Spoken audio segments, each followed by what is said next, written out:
Well, howdy there, Internet people. It's Bo again.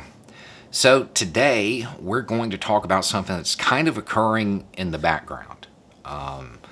It really hasn't made huge headlines yet, but I think eventually it might. And depending on how it's framed when it does, it may raise eyebrows when it really doesn't need to.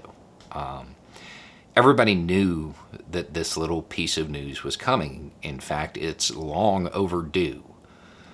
But given the current political situation, any kind of shuffling in this community makes people nervous right now. So, what's the news? The Department of Defense is going to begin limiting the detailing, the temporary reassignment of their personnel to the intelligence world. Okay? Ever since 2001, it was really common. And the reason it was really common was because they could get away with it.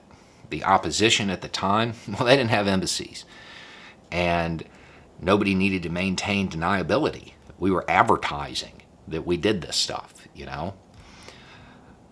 The foreign policy of the United States is shifting. Those groups are no longer a priority. The new priority is going to be near peers. Near peers being countries like China or Russia. Powerful countries.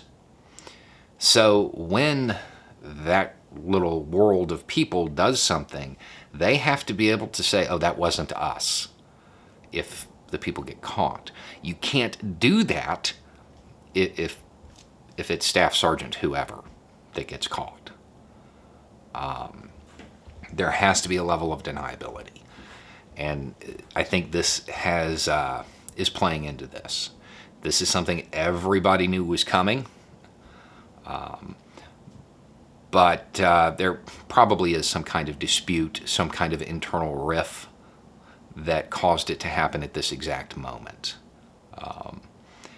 But it's not something to worry about. It's not a weird Trump power grab or anything like that.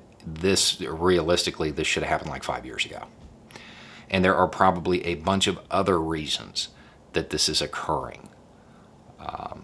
I am curious to see how they frame it, though, because I think it's highly unlikely that they're going to walk out and say, oh, well, we're going to be spying on other countries more, so we need to be able to say it wasn't us. Therefore, we're going to use people who are more expendable by the way we're hiring. That seems unlikely. But anyway, this is more of just a heads up, because we don't know how this news is going to be framed when it comes out and when it starts to get publicized. Anyway, it's just a thought. Y'all have a good day.